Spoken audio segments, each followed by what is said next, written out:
Ready হয়ে নিয়েছি, আমরা এখন যাচ্ছি স্ট্যান্ডে। আমাদের এখানে স্ট্যান্ডটা এত একটা ভালো জায়গা, যতবারই যায় ততবারই ভালো লাগে। আর আজকে লঞ্চে এই পুচুটাকে লঞ্চে চাপানোর ইচ্ছে আছে, দেখি হয় কিনা। চলো সাথে, টাটা কর। কয়েকদিন ধরেই আমার ভিডিওতে ফটোতে এই মেম্বারটিকে তোমরা দেখতে পাচ্ছ। এই হলো আমার ভাইয়ের বউ, নাম জয়িতা। আর এই হলো আমাদের পুচকের নাম হলো সূর্য। আর এখন আমরা যাচ্ছি গঙ্গার ধারে। চলো যাই। আমরা পৌঁছে গেছি রানীঘাটে, এই যে টিকিট কাউন্টার। আর আমরা এখন চাপবো কোথায়? লঞ্চে। চলো। তো লঞ্চ একটা দাঁড়িয়ে আছে, এই যে ছেড়ে দেবে এক্ষুনি, সেই জন্য আমরা তাড়াতাড়ি করে যাচ্ছি। টিকিট তো কেটে নিয়েছি, চলো ওই পারে যাই। আর গঙ্গার অপূর্ব ভিউ তোমাদের সাথে শেয়ার করব। তো পুচু, আগে কি লঞ্চে চাপাটা সার্থক হবে তো? হ্যাঁ। দেখাও এইদিকে তাকাও। এই যে কিসে চেপেছো? লঞ্চে চেপেছো, ভালো লাগছে? আমরা যাচ্ছি এখন জগদ্দল। দেখো কি সুন্দর। দেখেছিস পুচু, আরেকটা লঞ্চ যাচ্ছে ওইদিকে। এটা কি রিভার? বল। গঙ্গা রিভার। এত সুন্দর গঙ্গার দৃশ্য আর ছোট্ট পুচুর সাথে গল্প করতে করতে আমরা কিন্তু জগদ্দল ঘাটে পৌঁছে গেছি। তো পুচুর লঞ্চে চাপাটা বেশ ভালোই হয়েছে। কেমন মজা হলো সেটা বলো। ভালো লাগলো? এই পারে যে আমরা চলে এলাম, এই পারটার নাম কি জানো? দেখ লেখা আছে এখানে, এই যে জগদ্দল, এটার নাম। এই দেখ লেখা আছে এখানে।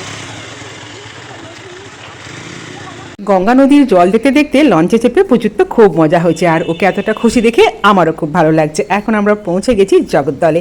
এখানে ফেরিঘাটের কাছে একটা পার্ক আছে, ভাবছি ওখানে নিয়ে যাব পুচুকে। তার আগে একটুখানি চা খেয়ে নেব। জগদ্দল ফেরিঘাটে এই যে চন্দননগর থেকে এসে পৌঁছেছি আমরা অবশেষে লঞ্চে করে জগদ্দলে। আর এখন আমরা খাচ্ছি টি স্টলে চা, টি ব্রেক এখন, তাই তো?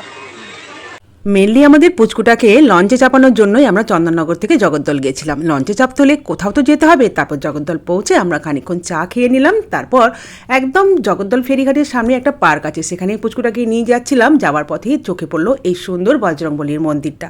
সেখানে ঢুকে বজরংবলীকে নমস্কার করে প্রার্থনা করলাম, আশীর্বাদ নিলাম। চলো এবার যাই পার্কে।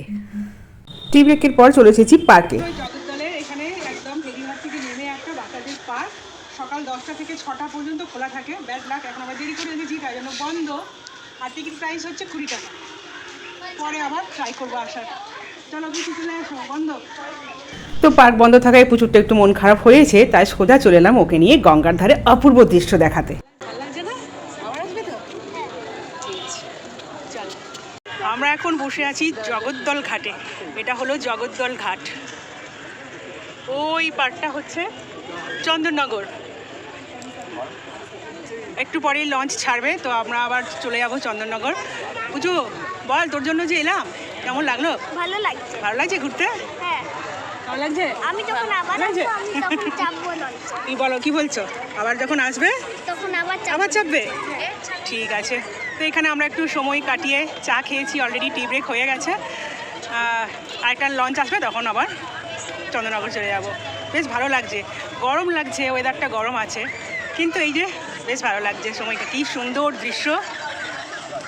আমাদের পুচু সোনা তো লঞ্চে চেপে খুব খুশি হয়েছে। পার্কটা বন্ধ থাকায় একটু মন খারাপ হয়েছিল, কিন্তু গঙ্গার ঘাটে বসে অনেকখানি সময় কাটানোর পর মন ভালো হয়ে গেছে। দেখো কি সুন্দর সন্ধ্যের অপূর্ব দৃশ্য। তারপর ইচ্ছে হলো জয়িতার মা গঙ্গার কাছে এতক্ষণ বসে আছে, একটু মাথায় মা গঙ্গার পবিত্র জল নেওয়ার। সেই কারণে একটুখানি সামনে গিয়ে জলের মাথায় ছিটিয়ে নিল মা গঙ্গার জল। আর আমি যেহেতু ভিডিও করাতে ব্যস্ত, তাই একটুখানি জল এনে আমাকেও দিয়েছে ছিটিয়ে। তো বেশ খানিকক্ষণ আরও সময় কাটানোর পর এবার কিন্তু বাড়ি যেতে হবে, সন্ধে হয়ে গেছে। এই যে টিকিট কেটে নিয়েছি, আর তখন কিন্তু ছিল বেশ ভিড়। লঞ্চে একা এটাই আমার প্রথম আসা। পুচু একটু তাকাও এদিকে, আমার দিকে তাকাও একটু। চলো এখন আমরা ফিরছি, তাই তো? রাত হয়ে গেছে। আমরা চলে এসেছিলাম তখন কি ছিল? বিকেল ছিল তখন। এখন কি হয়ে গেছে? রাত নয়, সন্ধে। হ্যাঁ, আর দেখ, দেখেছো কি সুন্দর। চলে এলাম কিন্তু আর একটুখানি। চলে এলাম ওপার থেকে এপারে, মুহূর্তটাকে বন্দি করে রাখলাম ক্যামেরার মধ্যে। তারপর চলে এলাম আমাদের চন্দননগরের বিখ্যাত জায়গা স্ট্যান্ডে। চিলড্রেন্স পার্কে পুচু খানিকক্ষণ খেললো, আর আমরা করলাম গল্প। তো এটা ছিল ছোট্ট পুচুকে লঞ্চে চাপানোর একটা বিশেষ আনন্দের দিন, যেটা খুব ভালো কেটেছিল।